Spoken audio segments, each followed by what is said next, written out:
Since day one, Pokemon games have always featured version-exclusive Pokemon. While in the modern day this is largely a marketing gimmick, when I was a kid it actually did matter because you would only ever get one copy of the game, and you needed to be able to find someone else with the alternative copy to be able to obtain certain Pokemon. When I put together these solo challenge versus videos, I'm always looking for Pokemon that are thematically related, and the version exclusive mechanic really helps me do this work. So today we are going to figure out which version exclusive is better for a solo playthrough of Pokemon Crystal. Is it Ursaring, the intimidating bear Pokemon, or Donphan, the tire tread elephant? For anyone new to my content, please find the playthrough rules in the description, as well as a bunch of other information. The Ursaring line is exclusive to Pokemon Gold, and the Donphan line is exclusive to Pokemon Crystal. That is for the international releases of the game. In the Japanese copies, this is reversed. As a kid, Pokemon Silver was my game, so you would think that I would know a lot about Donphan, but honestly, the developers hid this thing away at the very end of the game, like they are known to do with all of the new Pokemon. So frustrating. I honestly really love Donphan's design, but I never got to use it. Thankfully in Pokemon Crystal, they placed Phanpy very early on into the game, which is nice. I wish Teddiursa had received the same treatment though, but normal types are kind of broken in these games, and we'll talk about that in a little bit. First, let's examine Donphan as a Pokemon. Its base stats are quite good: 90 HP, 120 attack and defense, 60 special attack and special defense, and 50 speed. It has a medium fast growth rate, which is just kind of middle of the road in terms of growth rates, and its move pool is like kind of okay. There are some strange choices in here. Let's talk about them. It starts with Horn Attack and Growl, a great starting set, then learns Defense Curl at level 9, Flail at 17, and Rollout at 33.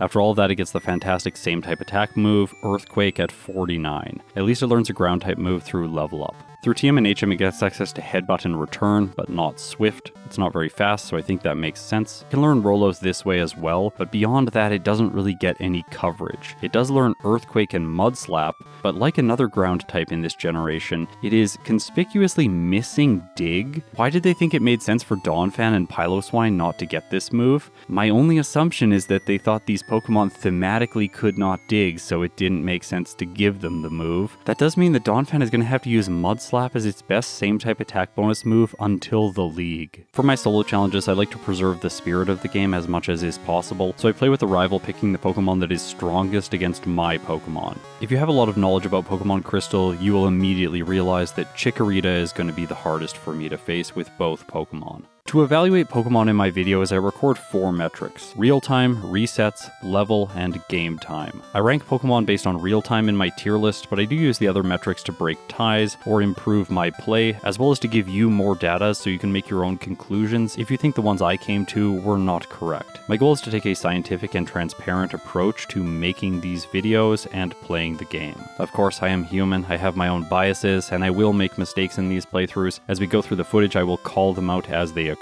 That being said, I might make mistakes that I am unaware are mistakes. In that case, please let me know in the comments, because I'm always interested in becoming a stronger player.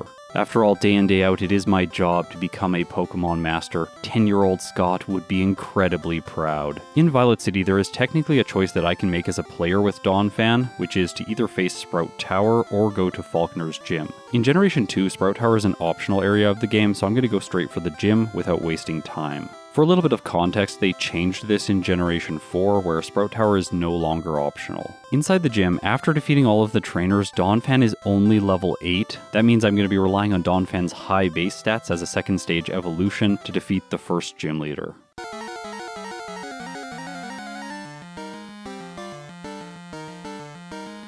Falkner leads with a level 7 Pidgey, and it has 2 moves, Tackle and Mud Slap. Obviously, Mud Slap would be the more devastating move to have him use against me, but the Pidgey is never going to do that. The AI in Generation 2 picks its move based on which one is going to do more damage, and in this case Tackle has more base power as well as the same type attack bonus, so the Pidgey is just going to continuously use this move until I knock it out. I defeat it, level up to 9, getting Defense Curl, and then Falkner sends in his ace, Pidgeotto. Like the Pidgey, this one is locked into a specific move, in this case Gust. If you play a lot of later generation Pokemon, you'll know that this move is a special move, but in Generation 2, the move's type determines its damage category, so all flying type moves are physical. Because of that, Falconer's Ace can't really do much to Donphan even when it gets a critical hit, and I take a very easy victory, earning myself the first badge, a 12.5% boost to my attack stat, as well as the TM for Mud Slap, Donphan's first same type attack bonus move, which of course I'm going to teach to it right away. Just to the northwest of Violet City on Route 36, I can talk to Arthur. He's here on Thursdays, and he gives the player the Hard Stone. This boosts the power of rock-type moves by 10%. I'm obtaining this item now, so I don't waste time backtracking to it before Whitney if it turns out I need rollout to defeat her. Next, I head south past the Slowpoke Tail guy, fighting a couple optional trainers on the way, but not too many. Inside Union Cave, I want to note Hiker Russell, who is one of these annoying spinning trainers. The pattern he moves in is completely random, and there's no way for me to predict it, and there is also no way for the player to, say, stop his movement for a couple of frames and walk by him. This is possible in Generation 3, but not in Generation 2. I've made some misleading statements about that on my channel in the past, so I'm correcting that now. Of course, today Hiker Russell catches me, and while we watch the battle, I want to talk about my approach to these trainers. Up until now, I have essentially tried to skip them, and if they catch me, I fight them because I have to, and then I proceed with the run. Another approach would be saving in front of them, and then resetting until you make it by them without getting caught by the fight, but this bloats the time and the reset counter, and it's also completely random. I could waste 15 attempts trying to make it by and get caught every single time, or I could waste none, making it by on my first attempt. The final approach in-game that I can see to this is to just fight every single one of these trainers, but then that bloats the overall times that Pokemon are able to achieve. For example, with a Pokemon like Donphan, who has been quite dominant to this point in the playthrough, having to do additional optional battles delays it getting to Bugsy and seeing how it would do at a lower level against the next major threat. And Donphan really isn't a good example of this. Think about a Pokemon like Mewtwo. If it has to fight all of these trainers, its final time is just going to be needlessly bloated when it fought a bunch of what are technically optional battles. I've done a lot of thinking about this, and thanks to an amazing person in the community, Snowy, I have been able to modify my spinning trainers to give them social anxiety, so that whenever the player is beside them, they will just never look at you. I had not implemented this fix when I filmed both of these first playthroughs, but in my second playthroughs, all of the spinners will not be able to catch me. Okay, so with that discussion of spinners out of the way, I get caught by another one inside of Bugsy's gym. It's this guy who has the Beedrill. Anyways, that brings Donphan up to level 15, and now I'm ready to face Bugsy.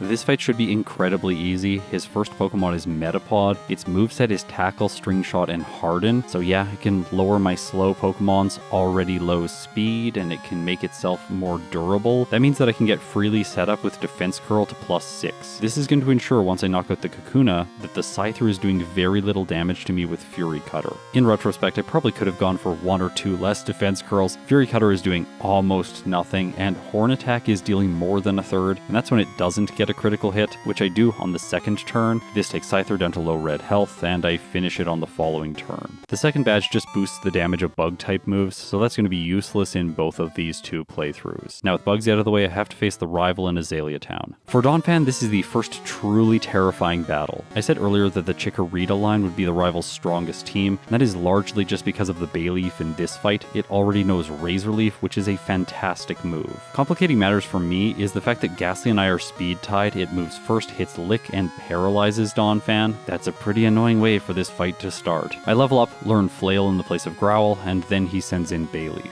It's 1 speed faster than the Ghastly, so it would have moved first anyways. It sets up Reflect, meaning that Horn Attack is doing very little damage, which is to be expected. This move has a high critical hit ratio, and in Generation 2, that means it crits 1 out of 5 times. In this case, both turns it uses it are crits, so Donphan has its first reset here. In the next fight, I bring the Paralyzed Cure Berry, just to make things more consistent against the Ghastly. I win the speed tie, knocking it out in a single hit, and move on to the Bayleaf without any damage. To mess it up, I'm going to use Mud Slap to lower its accuracy, and then Horn Attack to knock it out. Unfortunately, it still hits 2 Razor Leafs, and once again, Donphan loses. With how much damage I'm doing, I am only going to need it to miss once, and that happens in the next fight, so I finish the Bayleaf off, and the Zubat is easy to clean up. So, Donphan is free from this location. it can head into the forest, where I catch myself an Oddish to use Cut with, and then I talk to this guy to grab the TM for Headbutt, which is a fantastic replacement to Horn Attack. While it is only 5 more base power, it does have a 30% chance to flinch, and Horn Attack has no secondary effect. As I head into Goldenrod City, note the fact that I am dodging pretty much every optional trainer except Todd. I like to fight him because I have to backtrack through this area of the game later on, and I usually just accidentally bump into him then. North of the city, I pick up the TM for Rollout, and I teach it to Donphan in the place of Flail. Okay, so it is time to face the notoriously infamous gym leader Whitney.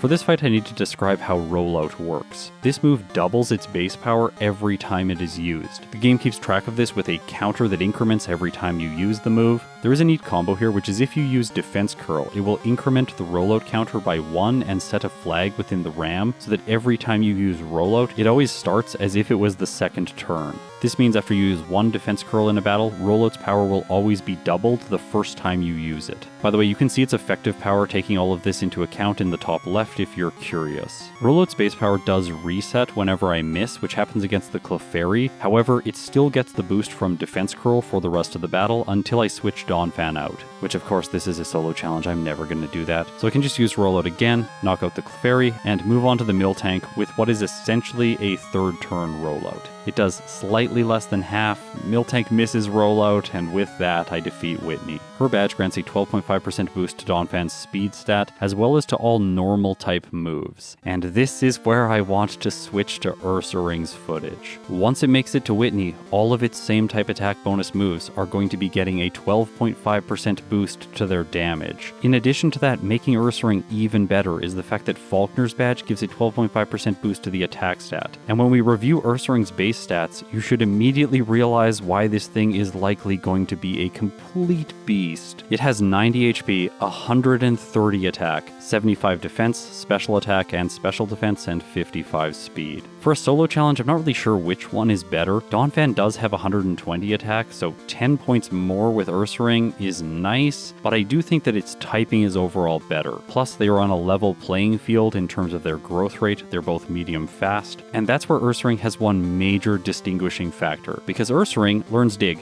Yeah, is that fair? No, that's definitely not fair. Donphan should definitely learn Dig. Why does the normal type version exclusive Pokemon get Dig when the ground type version exclusive Pokemon doesn't? This doesn't make any sense. Game Freak had no idea what they were doing when they developed Generation 2. Choices like this drive me crazy. Okay, I'm gonna calm down after that rant. We need to go methodically through Ursaring's move pool. It starts with Scratch, Leer, Lick, and Fury swipes, and then through level up it gets Feint Attack, Rest, Slash, and Thrash. Unlike Donphan, it gets access to so many coverage moves through TM and HM. It gets all 3 standard normal type moves, Headbutt, Return, and Swift, despite its speed being low. Like, I know it's 5 points faster than Donphan, but is that enough to really earn the move Swift? I don't think so. By the way, I looked up the direct translation of Swift from Japanese into English, and it is Speed Star. So yeah, the word speed is in the name. Why does Ursaring get this? I don't know. Doesn't make sense, just like Dig. You know what does make sense though? It gets access to all 3 of the ground type moves,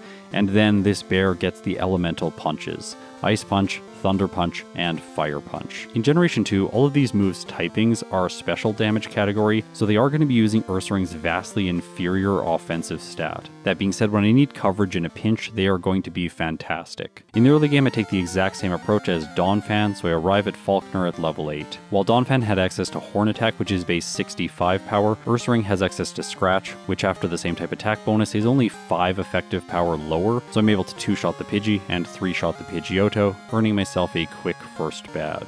Of course, I top Mudslap right away, and then in Union Cave I pick up the TM for Swift, which is now going to be Ursaring's go-to move. We can see the difference between these two Pokemon here against Bugsy. With Donphan, I could set up and play more strategically, whereas with Ursaring, I am just going to be spamming good normal type moves. This Pokemon feels like wish fulfillment of what the developers wanted Pokemon to play like in Generation 2. Just give them normal type moves, some elemental punches, and then beat everything. Of course, Bugsy is not a problem. I 2-shot the Scyther and move on to fight the rival. Here I have access to both Lick and Mudslap, which is very important against his Ghastly. When I used Snorlax last year, I was put to sleep and then had my PP drained with Spite, but that cannot happen to Ursaring just because I have both of these moves. I wake up, knock the Ghastly out, and move on to Zubat. He sent it in second in this fight, specifically because he doesn't have a type advantage against me with the Bayleaf. It is still, however, the best Pokemon against Ursaring in this fight, just because Razor Leaf is going to do way more damage than either Ember or Water Gun. Still, it doesn't matter. Ursaring shrugs off a critical hit from Razor Leaf, heals a little bit with a berry, and finishes the rival. Now, I don't follow exactly what Donphan did in the next section of the game. After chasing Farfetch'd around and returning it to its owners,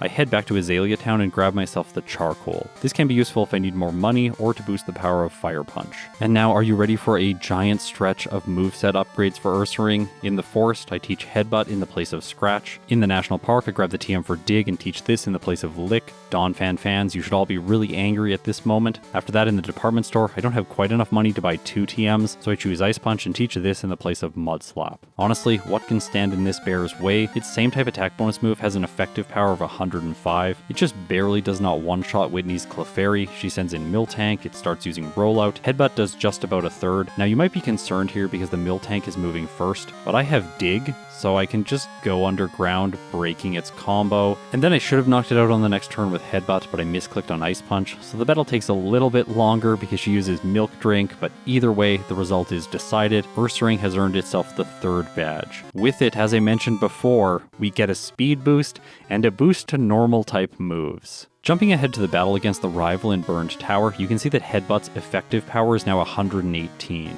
This fight starts out a little bit annoying because Ice Punch does not knock the Haunter out after it uses Curse.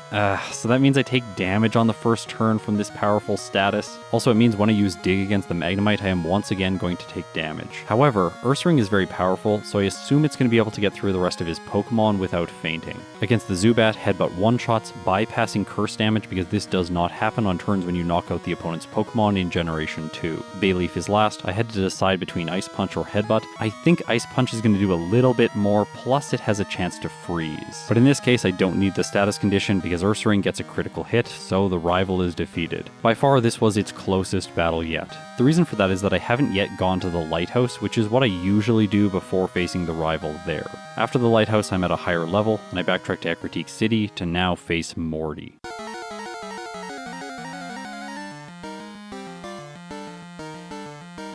For this fight, I have Dig and a Mint Berry, and I also want to go through all of the ways that Morty's Pokemon can deal damage to Ursaring, because there really aren't many. The first means for damage is the first Ghastly and first Haunter's Curse. The second means for damage is both Haunters know the move Mimic, and then finally Gengar can use Hypnosis in combination with Dream Eater to deal damage to Ursaring. Here's the thing though, as you will have seen, Dig counters Curse because you go underground and then they can't put a curse on you. The Haunter is never going to be able to use Mimic and deal damage with it because I'm going to knock it out with Dig first, and the Gengar is not going to be able to put me to sleep because I have a Mint Berry. So essentially this fight is free.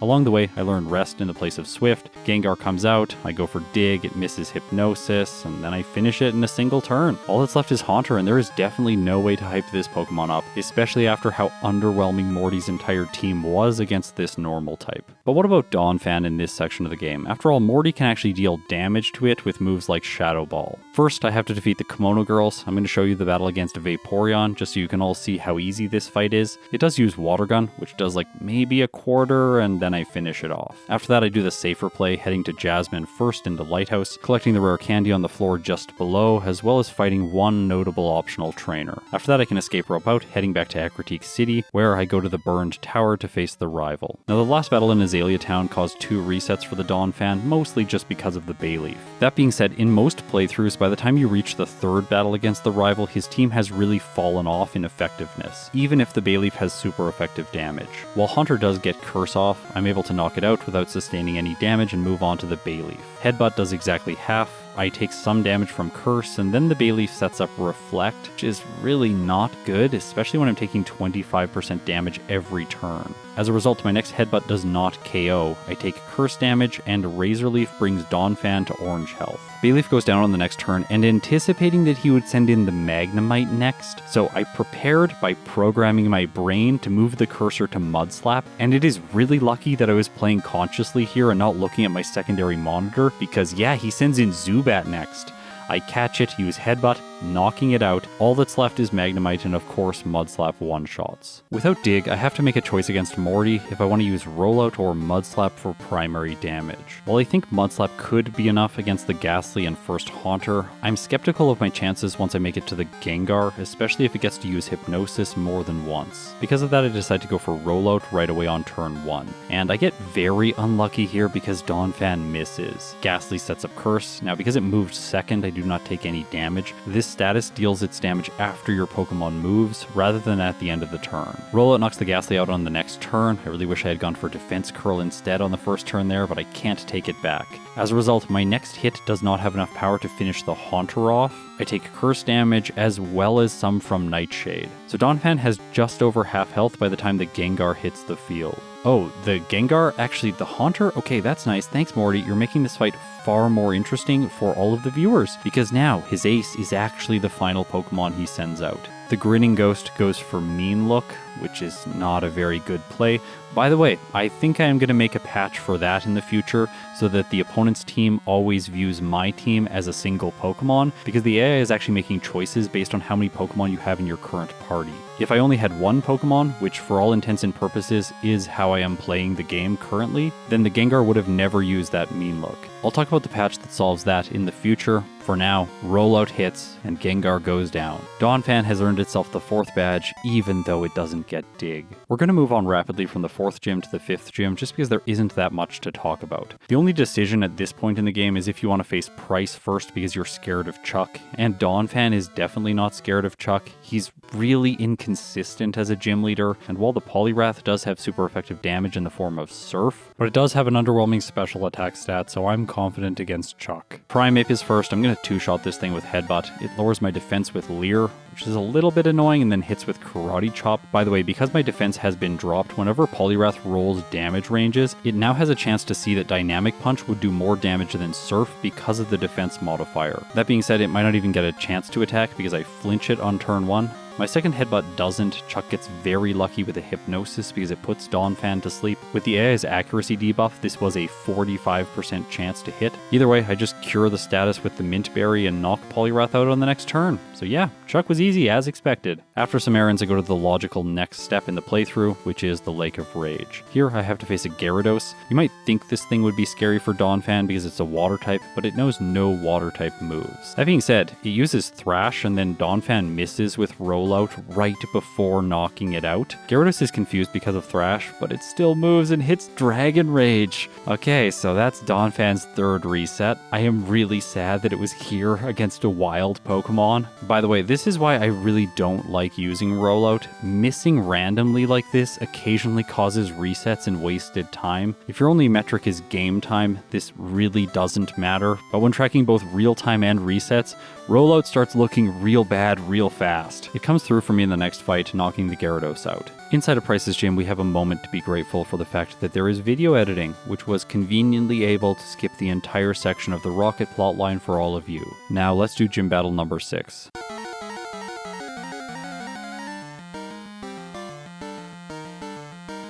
I thought because he's an Ice-type specialist, I should be using Rollout here, so I go for Defense Curl on the Seal, and then it uses Icy Wind, and I need to describe something here. The Icy Wind gets a critical hit, dealing decent damage, but it doesn't lower Donphan's speed. If you're confused about that, you would go to Bulbapedia, look up Icy Wind, and find that in Generation 2, it has a 1 in 256 chance not to lower the opponent's speed. If you were me, then you would tell a bunch of viewers that in your videos, and this would be misinformation, because like Hypnosis, which has a 25% accuracy debuff, the opponent on specific moves has this debuff applied to their secondary effects. So Icy Wind has a roughly 75% chance to lower speed as a result. These early Pokemon games are so weird. I love it so much.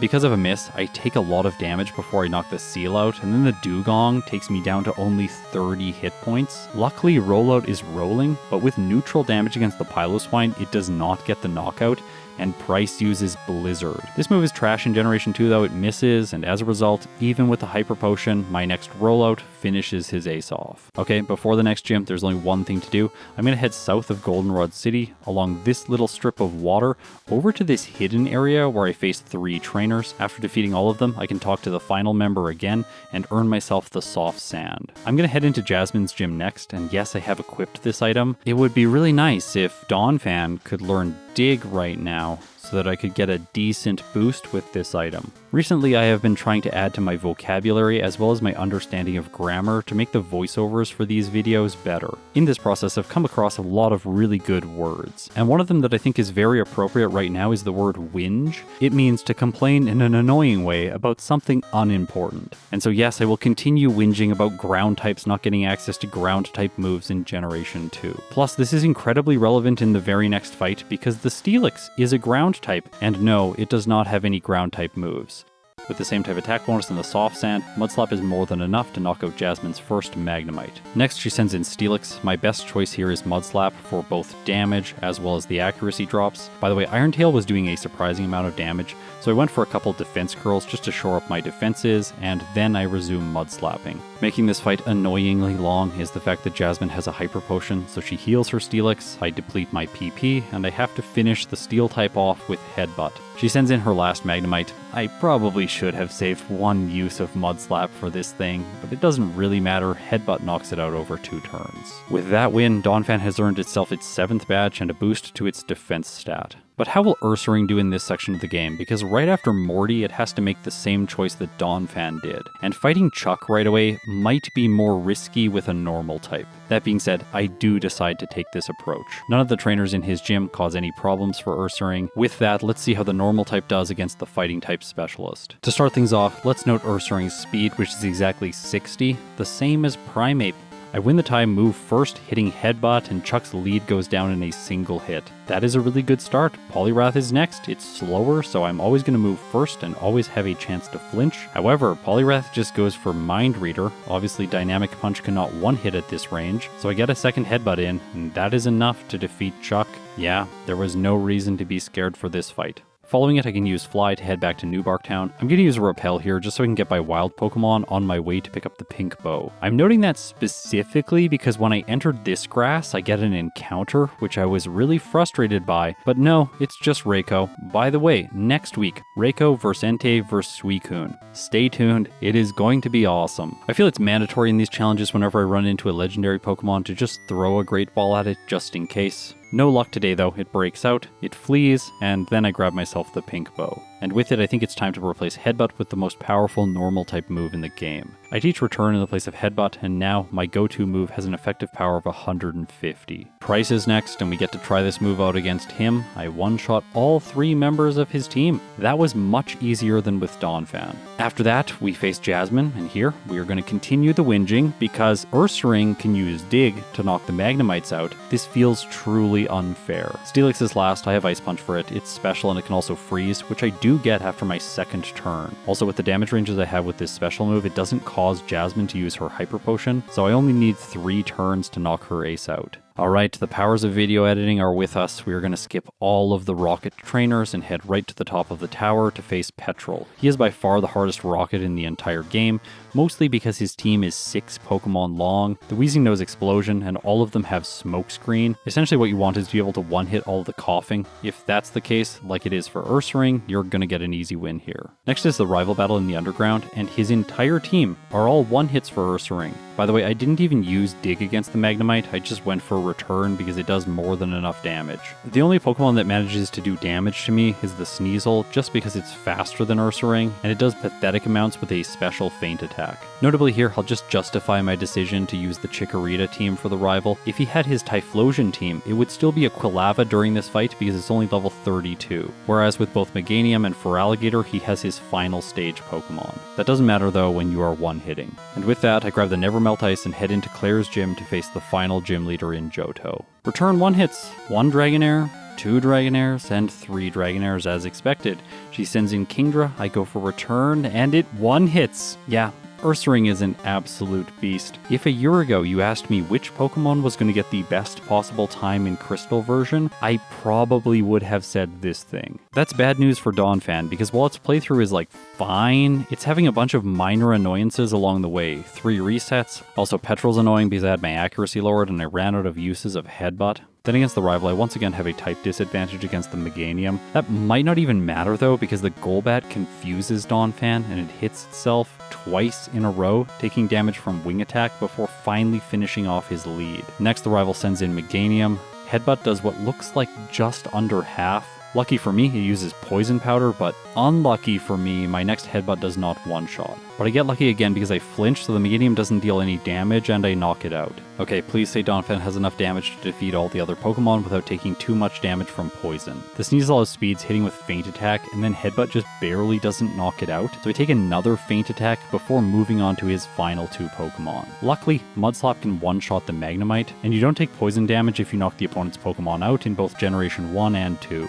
All that's left is Haunter. I go for Mudslap, and it does enough. Okay, that's good. Donphan apparently did not need Dig. In this case, it would have just made things worse because it would have gone underground and taken damage from poison, so thank you developers for not giving me the more powerful move. Claire is next. For this fight, I have taught Donphan Return, and with it, I can one-shot all 3 of the Dragonairs. Kingdra, on the other hand, is a different story. It survives on orange health and uses Smoke Screen. Then Claire uses a Hyper Potion. Return takes it back down to orange, but then I miss, taking a massive Surf to orange. At the moment where it really matters, Donphan misses again, and Kingdra causes a 4th reset. There's only 2 ways for Donphan to lose here. Number 1, the Kingdra could crit with Surf, and number 2, it uses Smokescreen and I miss too much. Neither of those scenarios play out in the second fight, so I defeat Claire. By the way, just before we move on from this battle, I haven't mentioned it to this point, but like, what is Donphan's back sprite? This has to be one of the least interesting back sprites in the entire game. In Generation 1, the back sprites are completely terrible, and then they took a massive step up in quality in Generation 2, but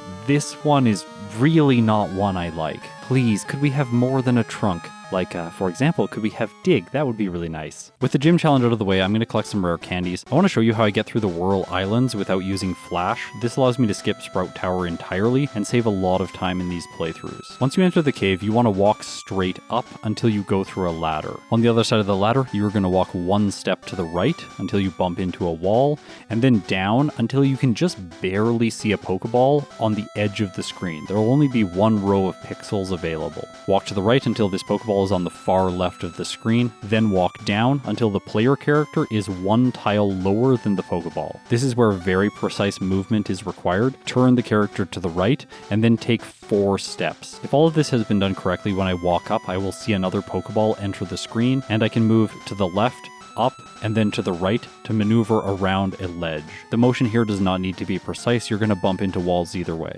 Position the Pokeball so that it's on the far left tile like this, and then walk down until the player character is in line with the Pokeball horizontally. This gets me down a set of stairs, and then going right, I will jump over 2 ledges and not walk into a door. If I had gone 1 tile lower, I would have run into a door, and it could have potentially messed everything up. By the way, if you've seen my stream, I have messed this up on stream before and forgot escape ropes, that sort of thing. It's always so painful when that happens. After bumping into a wall, I walk straight up, bumping into another wall, and then I turn my character to the right, not taking a step, and here I can pick up a hidden rare candy. With it, I can use an escape rope, and through the magic of video editing, I am now in Victory Road, grabbing the TM for Earthquake. While we face the rival one last time, I want to reflect on game design. At this point in the game, if I had Donphan on my team, I could teach it Earthquake, at like level 36 or something like that, which makes the fact that it learns Earthquake at level 49 very frustrating. As a player, you're likely going to teach this ground type Earthquake through the TM, rather than by leveling up naturally.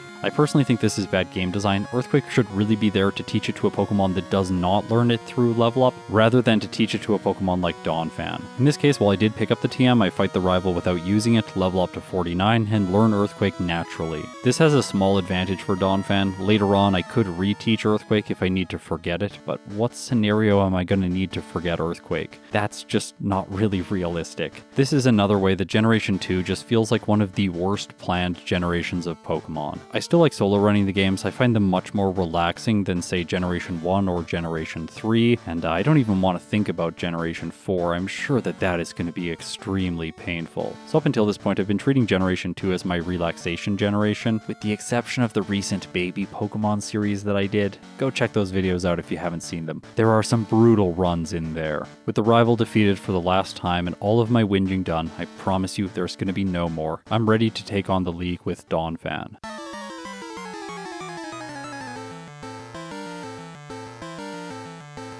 Will, the Psychic-type Master, is first. Unfortunately for Donphan, he has 2 Flying-type Pokemon. I figured using Rollout might be the best thing to just quickly sweep through the rest of the Pokemon on his team, but I get confused, hit myself, and that breaks the combo. I tried re-establishing Rollout to knock out the Jinx and hopefully deal enough to finish the Exeggutor and Slowbro in a single hit, but I miss against the first one and it hits with Psychic, taking me under half health. Return gets a crit, knocking it out, that's nice. Next is Slowbro, it sets up Curse, just barely surviving my second return, and as a result it gets damage in before going down. Last is his Ace Xatu. I did not plan this, but I have 1 more speed than it. Return just barely doesn't get the knockout, and Will is victorious with Psychic. Alright, so I was silly there. This is why I don't like to use Rollout. If I just spam Return, I can defeat Will easily and move on to Koga. He's got a lot of Poison-type Pokemon, so using the Soft Sand with Earthquake here is quite good. Actually, so good that it 2-shots the Fortress. That thing has incredible physical defense, and it's only taking neutral damage. Second to last, he sends in his Ace Crobat, which I knock out in 3 turns using Return. Luckily, I did not miss because of its double teams. Last is Muck, and Earthquake polishes it off. Bruno is next. His lead is no problem if you have Earthquake because it loves to use Dig, but I don't even give it the chance. Hitmonchan goes down to a single Earthquake. By the way, it didn't use Mach Punch, likely because it was prioritizing Ice Punch. Funny that Ice Punch would do more damage. Hitmonlee is a one-hit. Machamp comes out, it survives an Earthquake, misses Cross Chop. Bruno max potions, but it doesn't save it because I get a better damage roll. All that's left is the pitiful Onix, another underwhelming final Pokemon. But Karen is very rarely underwhelming. This is usually one of the hardest fights in the playthrough. I go for Earthquake, doing more than half to the Umbreon, actually much more than half. That's really encouraging. It misses Sand Attack, so luck is on Donphan's side. Earthquake deals with the Vileplume, Return one-shots the Murkrow, her Houndoom does damage with Flamethrower for about a third before I finish it, and then it's time for the Gengar. Now it's faster and it could use Destiny Bond to cause a reset, but in this case, it just goes for Lick, does pathetic damage, and I win. So Donphan has made it to the champion, and let's just keep rolling and see how this fight goes.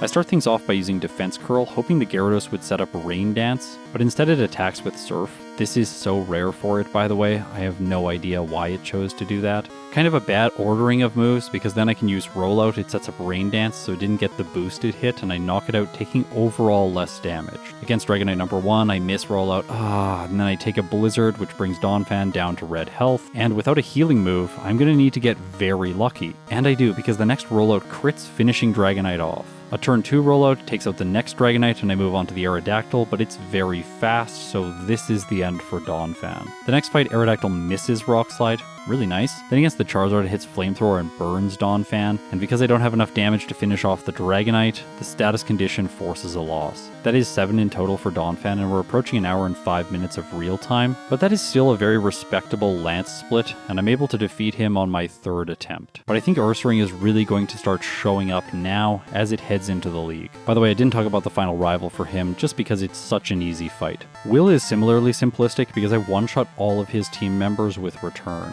There is not a single exception, not even the Exeggutor or Slowbro. It's interesting that they gave Ursaring rest when it basically is not needed to heal once throughout this entire playthrough. Koga's next. I continue the sweep here, using Return on everything, even the Fortress. It's a 3-hit, so a little bit slower than Donphan, but overall Ursaring is just going faster. But now we have made it to Bruno, and of all of the trainers in the run so far, I think he has the best chance of giving Ursaring its first reset. The Hitmontop and the Hitmonlee are both 1-hits, leading to the Hitmonchan, which goes for priority Mach Punch, dealing a decent amount of damage. Now, if I can't 1-hit the Machamp, it's going to have a chance to use Cross Chop, but Return comes through and Bruno's ace goes down. I Ice Punch the Onix, and with that, Ursaring has defeated the Fighting-type Master with no resets. So Bruno wasn't a threat, but Karen still could be because this fight can get very random because of Sand Attack. And unlike with Donphan, Ursaring does have its accuracy dropped here, plus it gets confused. It hits itself against the Vileplume. Luckily it does not go for Stun Spore, and I'm able to knock it out once I snap out of confusion. Next is Gengar. It uses Curse, so I take damage after I establish Dig and knock it out. Probably should have taught Earthquake by this point in the run. That's a little bit of a mistake from me.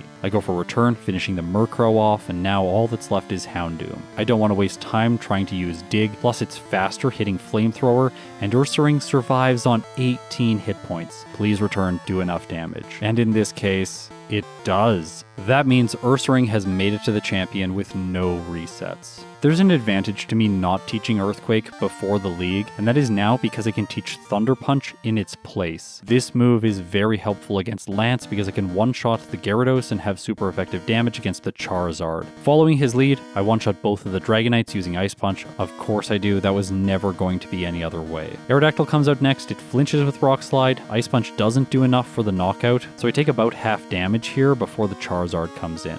Now while Thunder Punch is super effective here, Return has a higher effective power, plus it leverages my higher attacking stat. After taking some damage down to orange, I finish the Fiery Lizard off and move on to Lance's final Dragonite. But Ursaring is faster, and with Ice Punch, this is a foregone conclusion. It defeats Lance with a time of 57 minutes and 51 seconds, with 0 resets at level 54. This is a game time of 3 hours and 45 minutes. Comparing this data with Donphan's champion split, which was 1 hour 4 minutes and 59 seconds with 7 resets at level 54 with a game time of 3 hours and 58 minutes, these two are fairly comparable, but overall Ursaring has just done so much better to this point in the game. With more than 7 minutes separating the two, in the next section of the game I just don't see what Donphan can do to come back. In Kanto, I pick up the TM for Curse. This is probably going to be useful for the ground type, especially against Red. After that I grab the Leftovers, which is a fantastic held item in this section of the game, and then I begin facing gym leaders in Kanto. These are all usually very easy, and with Donphan I run into a little bit of a problem against Erica where the Blossom actually lands a Solar Beam. It does more than half, but luckily I survive and finish it off. The other type disadvantage that Donphan has in this portion of the game is against Misty. Her Starmie is faster, so it deals damage with Surf,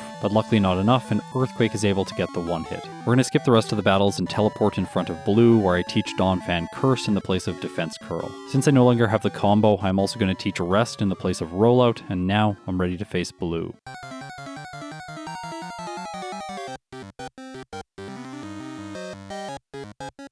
The fight against Blue could go two ways. Number one, I could set up against the Pidgeot using Curse and then sweep with Return and Earthquake, or I could just try for the sweep without the setup. This has the potential to be the faster play if it works out in my first attempt, so I'm gonna go for it now. I knock the Pidgeot out, next he sends in Gyarados. It sets up Rain Dance, which is perfect so I can knock it out without it using Hydro Pump. Executor comes in next. Its most terrifying move is Solar Beam, but this move's power is halved when the rain is out, so I'm not even worried about it. Return gets a 2-hit, he sends in Alakazam next, it goes for Reflect, but my physical attack is just too high so I still finish it. That being said, Rhydon is next and it's definitely going to survive one hit.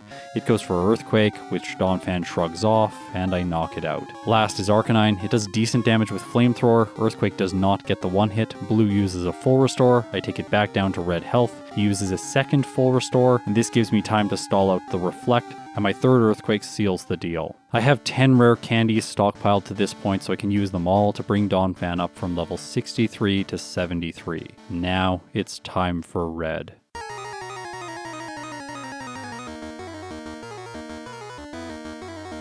Ground-type Pokemon have a unique advantage in this fight because Red leads with Pikachu. The only way it can deal damage is with Quick Attack, and it can mess Curse up by using Charm too many times in a row. By doing this, it can deplete your PP and prevent you from setting up fully. That being said, it is fairly unlikely that Pikachu uses Charm. In this case, as soon as I finish setting up though, it goes for this move again, luckily missing, and I knock Red's lead out. Okay, next he sends in Venusaur. It's going to go for Solar Beam to try and deal maximum damage, giving me the time I need to use Earthquake to knock it out. Blastoise comes in next because my Donphan is on green health. It tries to set up Rain Dance first to improve its damage on subsequent turns. This is obviously not a good play for him because I knock it out in one turn. Espeon follows doing a lot of damage with Psychic, but not more than half. I finish it, move on to the Snorlax, which unfortunately paralyzes Donphan before I take it down. While this position isn't ideal against the Charizard, the rain is still on the field, so Flamethrower isn't doing much damage, return hits, and Red is defeated.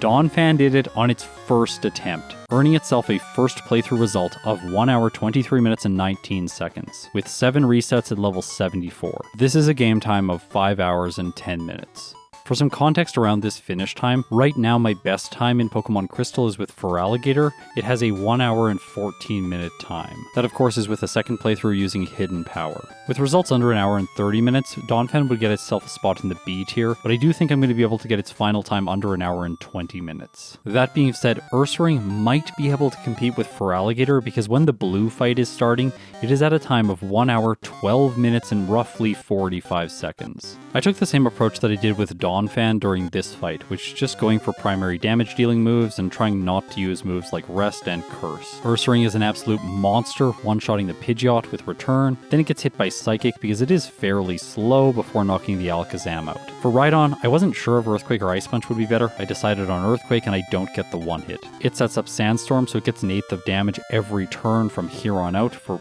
basically the remainder of the battle. The Gyarados and the Executor are both single hits, but I'm losing a lot of health to the weather. Last is Arcanine, and here Ursaring's speed is very important. It has 3 less. As a result, Blue's Ace uses Flamethrower, and the bear finally has its first reset. Rather than wasting time with setup, I can just use rare candies now to boost Ursaring from level 61 up to level 70. This way I have the outspeed on the Arcanine, so instead it's going to choose extreme speed to move first, but as you can see, Ursaring has made it here with green health, so I have nothing to fear. Return 1-shots, and with that, I am ready to take on Red. Ursaring has been crushing the game, and it starts things off here with a little bit of luck. I didn't bring Protect into the fight, or Curse, so Pikachu uses Charm, but it misses, so I don't have my attack stat lowered. I one-shot the Pikachu, next Red sends in Espeon. It's going to move first because Ursaring is pretty slow. Psychic does almost half. Okay, that's not great. I do have the Pink Bow instead of the leftovers. Snorlax comes out, I continue attacking, going for a return, doing more than half. It sets up Amnesia, so I knock it out for free. That is usually Red's most difficult Pokemon. Venusaur comes in next. It is faster than Ursaring by 3 speed, allowing it to use Sunny Day, and then it survives return, uses Solar Beam, and takes me down to red health. While I do take it out, that doesn't matter because the following Charizard is faster, and that's it. Ursaring gets a second reset at a time of 1 hour, 16 minutes, and 18 seconds. The clock is ticking. Hopefully this thing is going to finish under 1 hour and 20 minutes. To ensure I have the best possible chance of defeating Red in my next attempt, I backtrack to Celadon City and buy myself the TM for Protect. This way I can prevent the Charm on the first turn of the battle. Red is basically scripted to do this. Sometimes he doesn't, but it's pretty rare. In the last fight I got lucky though because it missed Charm and did no damage. When Pikachu actually uses Thunder, and in this case it crits, it does about 2/3 damage to Ursaring, which is really bad because then the Espeon just knocks Ursaring out. In the next battle, Pikachu misses Thunder, so I finish it off and the following Espeon, moving on to the Snorlax again. By this point I had figured out that I need to one-shot the Venusaur so that it doesn't hit me with Solar Beam, so to do that I need to use Curse. Setting up though comes with a disadvantage because then Snorlax can crit with Body Slam, giving Ursaring its 4th reset. In the next fight I managed to set up against the Snorlax, and then the turn that I choose to go for a return it crits, taking me down to red health, and I knock it out. That's really annoying, because now I need to heal against the Venusaur or the Charizard is going to knock me out. Healing on the Venusaur doesn't really make a difference because of how much damage it does with Solar Beam, and that is a 5th reset. Things have come to a screeching halt with Ursaring. It is now over 1 hour and 20 minutes of time. I tried a different strategy without Curse using Sleep Talk instead, but this doesn't work out well. So I revert to Curse and the Snorlax finishes me with another critical hit, giving Ursaring its 7th reset. It is now tied for resets with Donphan and quickly approaching the ground type's time. When I sat down to do this run, I thought there was no possibility of these times being close in a first playthrough, and now that is the reality. There is a serious chance here that Ursaring is going to be slower. Against the Snorlax I set up this time, luckily it does not crit me, and I move on to the Venusaur without a status condition for the first time. It uses Sunny Day, which is less optimal, but I'm able to one-shot. Charizard's sun-boosted Flamethrower does so much damage. This is largely because Ursaring's special defense is not very good to begin with, and the badge boost glitch means that this stat is lagging behind. But I do get to attack, knocking the Charizard out, so now Ursaring only needs to survive a hit from Blastoise. The water type sees that the sun is lowering Surf's damage, so it goes for Blizzard. Ursaring survives on red health, hits return, and defeats Red. It gets a final first playthrough time of 1 hour 23 minutes and 43 seconds, with 7 resets at level 72. This is a game time of 5 hours and 3 minutes. Surprising me, Donphan was able to get the better first playthrough results, and while the early and mid game felt pretty bumpy for it, it completely stomped Red and felt so good at the very end. This is the sort of playthrough that I really like, because then when you invest all the time getting a good result up until, say, Lance, you know that you are going to have a strong finish. Whereas Ursaring is the sort of playthrough that I really don't like. You're obviously going to get good results, and then at the very end of the game, after everything you've been through, it could just fall apart because Ursaring does not match up very well against Red. Earlier in the year, I played both Phanpy and Teddiursa in Pokemon Crystal, and I found the same thing with both of them. Teddiursa was reliable earlier on, whereas Phanpy was reliable in the late game. So now let's jump into my follow-up playthroughs and see how low I can get the results with these two. I'm going to start with Donphan. I did a little bit of extra training in the early game to give me more momentum once I reached the rival in Azalea Town. As I'm defeating Bugsy's Scyther, my Donphan is almost ready to level up to 20. This means that when I face the rival and he sends out his Bayleaf, I will be level 20 over the next damage rounding threshold. By doing this, I now have a 79.66% chance to knock out the Bayleaf in 2 hits from Horn Attack. To quantify the threat that it poses to Donphan, each one of its Razor Leafs will deal between 27 and 32% damage. The only way he's going to win here is if Donphan fails to get the favorable range and both of the Razor Leafs crit. One thing I was unsatisfied with my former playthrough was the reliance on rollout, just because this move is not particularly reliable. In the past I have over-prioritized consistency at the cost of real time, but for Donphan I can easily win this fight using a combination of Headbutt and Mud Slap. In my second playthrough's Hidden Power is on the table, and today I have given Donphan Hidden Power Rock. This is a good physical move, synergizing with my higher attack stat, and it also hits flying types, which my same type moves cannot. If you're like me and you're obsessed with the details about these runs, you're probably wondering what my HP, attack, and defense DVs are with Hidden Power Rock. For it, I have 11 HP, 13 attack, and 12 defense. Definitely not one of the best hidden powers, but it's nowhere near the worst. Morty is a good opportunity for me to cover why I didn't go with Hidden Power Ground. In that case, I would have had 12 in my attack stat, making my HP DV 3, and I thought that that was just too much of a disadvantage for Donphan for a move that would be only useful until I get Earthquake. In this case with Hidden Power Rock, I have a slightly longer usage period, just because it'll be useful against Lance even once I have Earthquake. By the way, in this Morty fight, I had some really bad luck where he put me to sleep twice with Hypnosis, but it doesn't end up leading to a loss. On the next route of the game, I want to demonstrate my anti-spinner technology, so here I run by Birdkeeper Toby and he can't catch me, then I run by the Corsola person who also can't catch me, as well as the Slowpoke trainer. By the way, I usually forget to get the second Mint Berry in the case that Morty uses it up, but today I remembered, so I'm proud of myself for that. With this item, I can easily crush Chuck. He uses Mind Reader for Hypnosis in this case, which is absolutely useless. Following that, I get my sweet revenge with Hidden Power Rock on the Red Gyarados. And this move continues being useful against Price, who's next. Using a different type would have given me better options against Jasmine, but since I'm using Mud Slap on the Steelix for primary damage, I'm going to lower its accuracy very quickly anyways, and Iron Tail is already not a move that is particularly precise, so yeah, I get a first attempt victory here. No resets for Donphan so far. But that could stop very soon because Petrol is the next major battle, and I do not have good damage ranges against his Pokemon. Headbutt deals between 68 and 81% damage. I am making a mistake here. I should have invested a little bit of time earlier on to grab Return before going to the first portion of Radio Tower. I usually like to go there when it naturally lines up with the pathing after the underground. That being said, if I had Return now, I check the damage ranges and I would be one-shotting these coughing. That would have prevented a lot of stress at very least, because by the time I make it to the Weezing, which is the final Pokemon he sends in, Donphan only has 24 health left over, and it has -3 accuracy, meaning I have a 50% chance to hit with each one of my moves. The first Hidden Power hits, doing less than half. Weezing strikes with a Tackle, taking Donphan down to 14 hit points because of a critical hit. Alright, this is not good. I go for Headbutt, which luckily hits and causes a flinch, and then my next Hidden Power misses. Weezing goes for Tackle,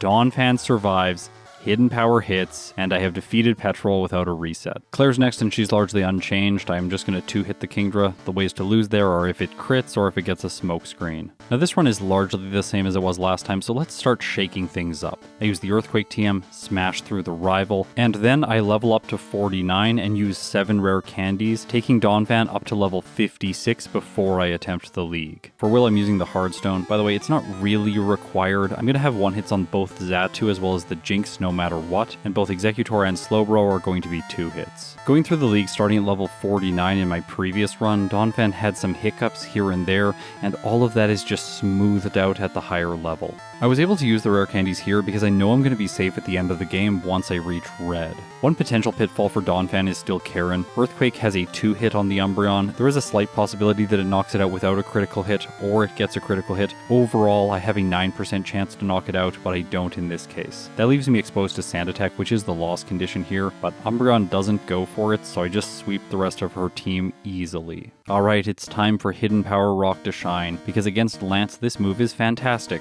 With it I have guaranteed 1-hits on the Gyarados, Aerodactyl, and Charizard. I'm going to 2-hit all of the Dragonites, but that doesn't really matter because I'm normally scared of facing them just because they're going to paralyze me with Thunder Wave. That messes up my consistency and speed for the rest of the fight, and with a solo Pokemon it's very hard to win in that condition. But Donphan is a ground-type Pokemon, so Thunder Wave doesn't work, which makes these Pokemon quite easy to defeat. This might surprise you all, but the Dragonite with Blizzard, if it gets a critical hit with this move, will not one-shot Donphan, so I feel very confident in this battle. Using Hidden Power Rock, it's able to clear Lance with a time just over 1 hour. That is a good improvement over its previous playthrough. Jumping ahead to Blue, I'm using Curse during this fight. I think it's just a little bit better, especially when I have the leftovers. Once I set up, I can sweep all of his Pokemon in 1 hit. The Gyarados isn't going to attack because it's going to try to set up Rain Dance like it did before. So the Alakazam and Arcanine are the only 2 Pokemon that deal damage to Donphan, and it takes less than half in total. And that brings us back to red with a time under 1 hour and 20 minutes, so Donphan is definitely going to get itself a spot in the A tier. Previously this fight seemed very easy, but things can go wrong here. First of all, the Blastoise isn't always going to use Rain Dance. In this case it goes for Surf against Donphan, which takes it all the way to orange health before I knock out the water type. As a result, Espeon comes in next and finishes Donphan with Psychic. That is 1 reset. I want all of you to understand why that occurred because it is very rare. The Blastoise needs to get a critical hit with its damage range when testing Surf before choosing its move. If it gets the crit, then it will use Surf and deal between 71 and 84% damage. This means the Espeon Psychic, which deals 44 to 52% damage, will always be a KO. I didn't know that that was a possible loss condition until I did this playthrough, specifically because I felt that was so unlikely. I just assumed that the Blastoise was always going to be setting up Rain Dance, and in the majority of circumstances, that's what it's gonna do. And of course, that's what happens in my second fight. So I'm easily able to survive the follow-up Psychic and move on to the Snorlax, where I can use Rest to heal, and despite a critical hit, I knock it out and move on to Red's final Pokemon, Charizard. It would have been more advisable to heal twice, just because of the damage range from Flamethrower. At the top end, it does roughly half. I figured that I would be safe to survive, and in this case, Donphan does just barely. Return hits, and Donphan earns itself a final time of 1 hour, 19 minutes, and 26 seconds, with one very unfortunate reset at level 71, with a game time of 5 hours and 7 minutes. So where does this result earn Donphan a spot in my tier list? Well, today it is just behind Ho-Oh at the very end of the A tier. Just to get it off my chest, I really do want to say that I think Donphan can be faster. Of course, we cannot have a reset against Red, and it can go through this playthrough with no resets at all. That is not particularly hard. I also think I can cut some training from the early game and just do a slightly riskier rival fight in Azalea Town. Beyond that, this final Donphan playthrough was filmed on September 29th,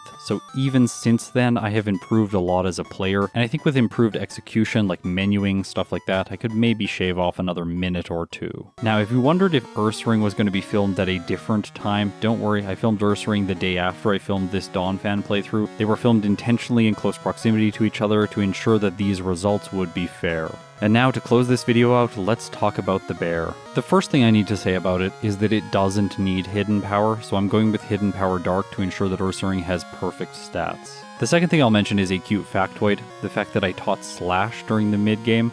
This was just kind of conveniently available to me when Headbutt was starting to lose out on effectiveness, and I was also about to get Return. I like using more unique moves like this if I can, and Johto usually prevents me from doing that. Don't worry, soon enough the Generation 2 Gravity, which is basically like a black hole, pulls me back towards Return. And with it, Dig, Rest, and Ice Punch, I make my way to the league. Unlike with Donphan, I cannot use my rare candies now, I need them for Red. Ursaring has an absolutely terrible time against him. I cannot emphasize that enough. I am convinced this Pokemon would be able to get a time convincingly under 1 hour and 10 minutes if it was a normal ground type. Apparently what I'm suggesting is that I really need to do an Ursaluna playthrough in Pokemon Crystal, and yeah, after this video, that is a backport that I think about regularly. Maybe I'll do a versus video with Ursaluna versus Blood Moon Ursaluna in Pokemon Crystal at some point. Let me know if you think that would be fun. I'm facing Lance now, and he is not a problem for Ursaring. If you're wondering why I don't have Thunder Punch,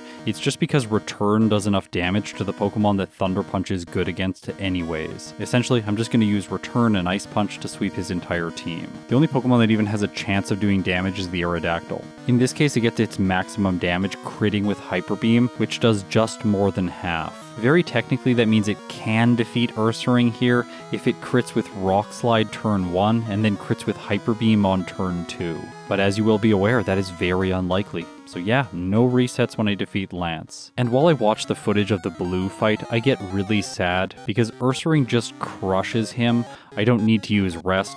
I'm also not using the leftovers intentionally so that I don't waste time on frames healing my health. It is so rare that I reach blue with a Pokemon that can absolutely stomp him this easily. That brings us to Red, and this is where things are really sad for Ursaring. I tested for a very long time to try and figure out what the optimal play was here, and in the end there has to be some luck involved. Ursaring is going to have to be able to tank a Thunder followed by Espeon's Psychic, and then one hit from Snorlax's Body Slam. If it can do all of that, then it's able to heal and move on to the final 3 Pokemon, which still pose a threat even at this level. If Venusaur goes for Sunny Day, then the Charizard will deal between 54 and 64% damage. In this fight I'm playing well, plus Red is not. He goes for Solar Beam on Venusaur, so Charizard does less damage. I finish it off, and with higher health, the Blastoise is not looking for the KO right away, so it sets up Rain Dance and Ursaring defeats it, clocking in with a final time of 1 hour, 10 minutes, and 31 seconds, with 0 resets at level 73. This is a game time of 4 hours and 35 minutes. Okay, let's talk about these results because I am so excited with them.